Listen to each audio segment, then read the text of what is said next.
In this video today, I'm going to talk about what I plan to do for my Amazon UK arbitrage business in January 2023 and some personal advice for you about smashing another year selling on Amazon. Stay tuned. If you're new to this channel, my name is Thomas Parkinson and I've been selling on Amazon now for the last 5 years. So first things first, let's give you a recap of my plans for December. Now I mentioned, if you watch my journey, that my target for December was to hit 255,000 in revenue and a gross profit pretty much about 24%. Now as of making this video, our current revenue recorded for December is at 280,000. I know, #excited. That is great, but one problem is perhaps I don't think we're going to hit our target. Right now, we're currently sitting at 222, and that is pretty much towards the end of December, so I don't think we're going to get that extra 2,000, even though we've made more revenue than planned. Now, one of the reasons why we fell short is because we'd actually done a really good job, achieved our goal, and then what we thought is, hey, we've got a lot of excess stock. By excess stock, I mean old stock, and what we're doing is aggressively selling that stock down. So what does that mean? I mean, a lot of this products we're not going to make any money on. So it's actually increased our revenue, actually eaten into our profits. Now, in addition to this, I have mentioned in my previous video, and obviously December, that again, we're focused on that gross profit and the ROI, and the team have done a really good job in regards to sourcing. December has been an amazing time, like it always is. We always see naturally increases in gross profit and ROI, but obviously the net result is that sale, we achieved it, and then we brought it back down again, reduced it because we're clearing down dead stock. So something to consider. Now, finally, the one final thing I did say in my last video is that we're going to look at our repricer and change our rules and actually get them solidified or finalized. Now, the one thing which I will share with you is we've pretty much nailed them down. I'm pretty happy with them, and we're generally looking at, should we say, 2 types of rules. One type of rule for 0 to 100 days, and then another type of rule from 100 days plus. And 0 to 100 days is about focusing on profit, and 100 days plus is about focusing on clearing down that stock, because that's dead stock. Hence, we've seen the effect of that over the course of the last month, where we've been clearing that stock down. Okay, quick question for you guys. I want to know, have you been able to smash your targets in December? Let me know in the comments down below. Drop a yes or a no. Perhaps maybe you want to share what you actually achieved or even successes. I'd love to see what everyone's doing. Let me know in the comments down below. Okay, so this leads me nicely on to my second chapter, and that is my plans at Amazon UK in January. Now, the first things we're looking to do is to say set some targets. Now, what targets are they going to be? Revenue-wise, we're looking at 256,000. That's very similar to like where we were in December, because we generally see December or January isn't too far off. But also as well, out of that, we're looking to do a gross profit of 17,600. Now, if you compare it to our target in December, we've increased it slightly from 255 up to 256. I know, 1,000 extra.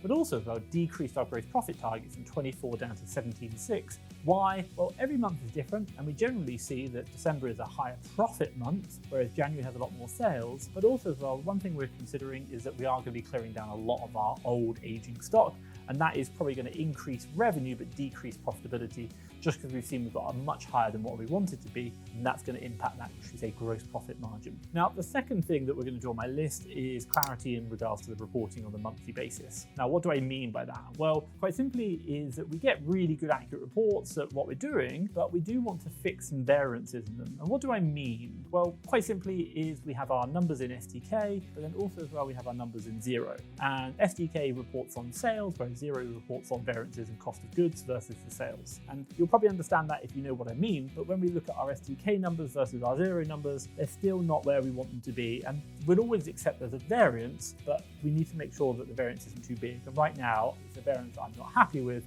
and I still want more clarity, more reporting on this, so that we can get a lot more alignment between our estimated numbers, which we track on a day-to-day basis, versus our month-end reporting, to ensure that our profitability is on point every single week, day, and month, so that we know where we are. This is really quite simply to ensure that my team could be more confident in the numbers they're reporting to the management, and obviously myself as being the owner. So that is a key area we're going to be looking at. Now, the third one I'm going to be looking at is defining our SOPs, standard operating procedures, for the repricer. I talked about it before, we've been tweaking the rules, fantastic, and now is our chance to do it, to standardize it. Now, currently there is no SOP for the repricer. And with that being said, what we want to do is get all the repricing kind of methodologies, ideas behind it, the rules themselves, and a lot of rules and the way it operates. We want to get all that defined into an SOP document, get it, should we say, understood, and also as well systematize that within the business. And the reason is we've got a repricing analyst and they've been doing the work, we've been seeing the results, and we want to make sure that everything that repricing analyst is doing is backed up. And in addition to that, once we've got it all done and we know the systems, we can also share that with our clients within the Seller Academy and support them in understanding how we do repricing at a different level,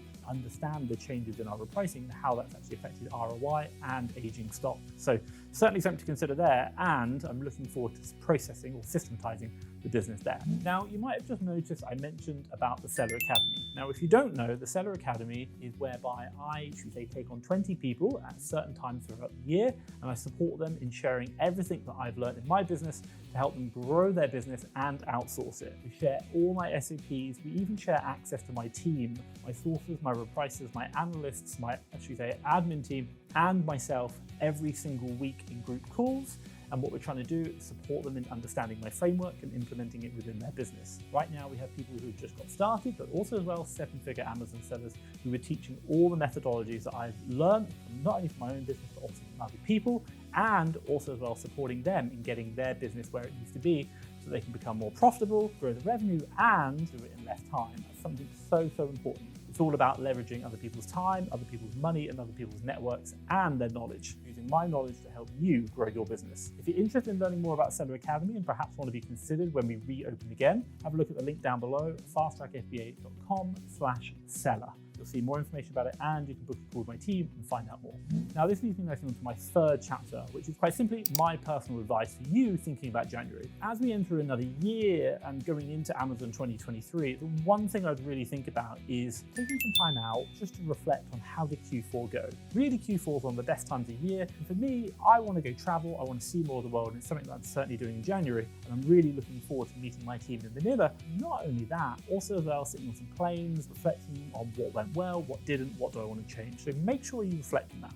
Number two is have a vision of what you want Q4 2023 to look like. What do you want to end the year? Is it another year whereby you grow 10%? Or is it perhaps maybe you want to 3x your business or 5x? For me, I still remember the journey to 1 million. At the time I was doing, I think it was about 30,000 a month. But 1 year later, I was doing 130,000 a month. Big difference. Why? Because I had a vision of where I needed to get my business to, and we absolutely smashed it. If you want to know, the next month after that 130, we did 300, 300, and 400,000. Another level. Absolutely crazy. And I'd really think about that planning going forward. Number three is going to ask yourself, how are you going to get there? And really think about failure. It's like, how are you going to fail on that journey?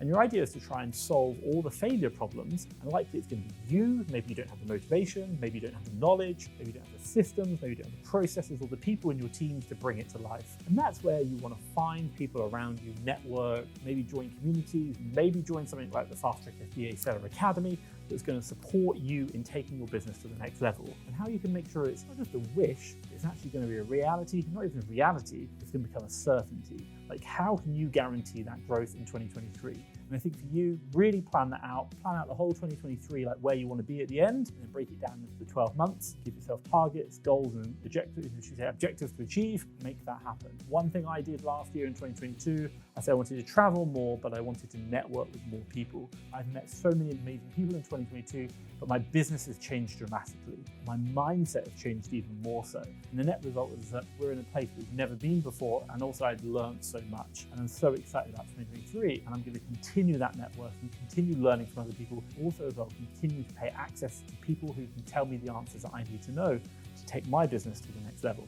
Now, what I will say is after going through my plans for January, you might want to learn about growing your business with virtual assistants in 2023. And it's certainly something that I've done across my 3 companies and I have about 75 staff. So what I'll do is I'll drop a video around here called How Virtual Assistants Can Help You Grow Your Amazon Business. Check that out. Now, hopefully you like this video. If you do, give me a thumbs up. And hey, if you think someone needs to know it, hit the share button and share a link with them. And finally, if you want to follow my journey, hit the subscribe button down below. That's myself, Thomas Parkinson, and Fast Track FBA. Thank you very much.